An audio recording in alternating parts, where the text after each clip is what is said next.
There's this constant contradiction in my head where I want to post more online, to express myself, to share with people. But at the same time, I have this criticism of how social media is alienating our societies worldwide and how it's making our relationships more shallow. And I'll just make a video. If I think too much about it, I won't do it. But I'll only do it whenever I feel like it. I will not submit to our robot overlords because the algorithm makes it so that only frequent posters get organic reach. I don't care.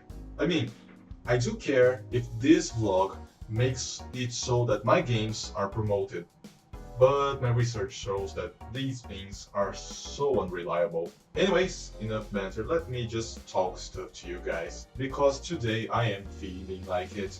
I submitted Cyberbully to last Steam's Next Fest, and it performed very poorly. I know I haven't been promoting the game very much, but my research shows that posting on Instagram and Twitter and so on and so forth does not bring a lot of conversions anyway. And I have been, as I just said, battling the idea of making this YouTube channel more active or not. I'm still trying to balance the energy and time I have between making the game and promoting the game. That's difficulty that many solo game developers have, and I'm still trying to find my balance. But my research also shows that 2D platformers are very hard to sell on Steam, as I said in the 2 previous videos I posted on this channel. And of course, there are some 2D platformers that do very well, but the amount of 2D platformers that are made and the amount that do very well, very big discrepancy in numbers. The odds are not in my favor. And I know Cyberbully is not the best game out there because I don't have the life structure to dedicate as much time and energy as I should into it. That's my goal. I want to have more time and energy to just sink into game development. But I have a job, I have to take care of the house, family, of the kids. And I also make it a point to stay fit because health is important for the mind, for the body, and for the spirit. But what I'll do with Cyberbully is, it's not my main project anymore. I don't have a main project at all right now. I have 3 side projects. Cyberbully is a project that I have a vision to, and I want to realize that vision, but I am not in a hurry to do that because my projections show that it will not sell well anyway, probably. That's why I'll only dedicate like 5 hours a week to Cyberbully, something like that. Now I have just started a strategy game, which I will not detail right now, but it's a strategy game, and I joined with a friend that is starting to learn programming. Maybe it would go faster if I took programming in my hands because I have more experience, but I do believe in the capacity of that friend to learn and do a good job, and I'm not in a hurry to finish this game. This is a game whose game design I came up with a few months ago, and I realized that I will not be able to execute on all the ideas I had, so this first version will be a simplified one, and if it does well enough, if the workflow I come up with my friend flows well, then I will make a second version with more of my ideas. For now, on this strategy game, I am working on art studies. I'm coming up with the art direction, basically. And besides that, I'm also working on a beat 'em up, mostly as an artist. I came up with the game design loop, but I'm not sure if we'll be able to execute it as I envisioned. There's a thing, when you're a small developer, working with people that are not getting paid, because we're all entrepreneurs here, doing that in our free time mostly. You have to come to terms with the fact that big ideas may not be completely realized, at least not in the first version of your project, and I'm fine with that. It will be a cool game. I mean, all 3 of them. I do like Cyberbully. When I playtest it to try out a new feature I made, I end up spending more minutes than I planned to because it's so addicting to me. I really like bumping the volleyball around, but of course, this game is my child. I have a different vision of it than most people might have, I don't know. And the strategy game is gonna be a simple concept, but I want to make it an addicting game. The beat 'em up too. I want it to be engaging. It's a challenge as a game designer, working with big constraints all the time. And I do realize that I'm not as good a game designer as I thought I was in college. But I think it's important to realize your own limitations if you want to grow, and I am in that process now.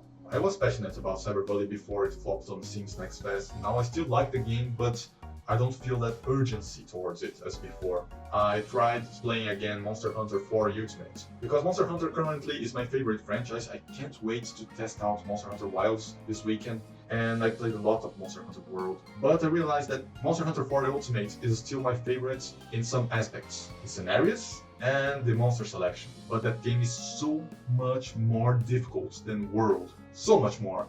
Perhaps I shouldn't have jumped straight into G rank again, but I've been trying to hunt a molten Tigrex, and I just can't. I cart very quickly.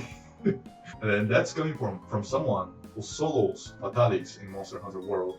Old school Monster Hunter is much more difficult. It's closer to Dark Souls because every attack is more committal. Yesterday there was this time where Molten Tigrex was very far away from me, with its back turned to me, so I thought that it was safe to drink a potion. And if you don't know, in old school Monster Hunter, your hunter drinks the potion, takes its time and does pose, and then he puts his arms down, and after half a second, he can finally act again. It's a long time, but by my calculations, with the monster all the way far away from me on the map, with its back turned to me, I should have been able to drink a potion and not die, right?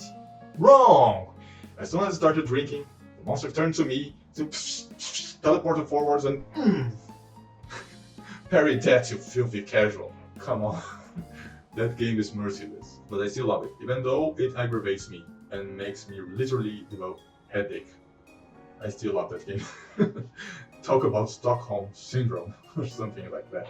This year I've been going to the gym and I started practicing fitness boxing, but recently I decided that my lower back is good enough to go back to judo. Last December I had a severe lower back problem. I was bedridden for a couple of weeks. Thus, my training routine has become much more meticulous because I know I can strain my lower back, and judo is a sport where the lower back can suffer if you do not practice very well.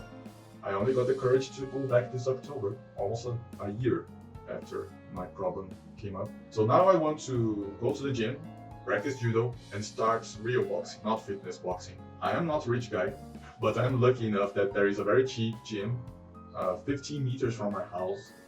I went to this judo dojo ever since I was 8, so I'm like family there. They don't charge me to go and practice with them.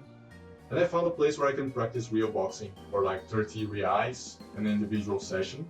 And I won't go many sessions a month. I will go maximum 4 times, once a week there. I can afford that. The fitness boxing I was practicing was for free. It was a government-funded facility. But these guys, they started being so bureaucratic. You know, there are times where my lower back is hurting and I can't go to the practice. Now, if you miss 3 sessions, you're expelled, basically. And that's what happened to me. Too bad. It's always good practicing for free.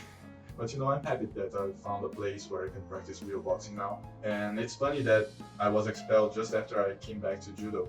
It's like the universe doing its things, I don't know. That's it, my friends. I want to make these vlogs more frequently, but I will not submit to the robot overlords. Stay tuned, please. Test my games on Steam. There's no Zero Fly already available, but you can play the demo for free as well. And there's Cybervolley only as a demo. Give me your feedback on both projects. Let me know what can be made better on them, and tell me if you liked, if you didn't like them. I want to know everything. See you next time. Bye bye.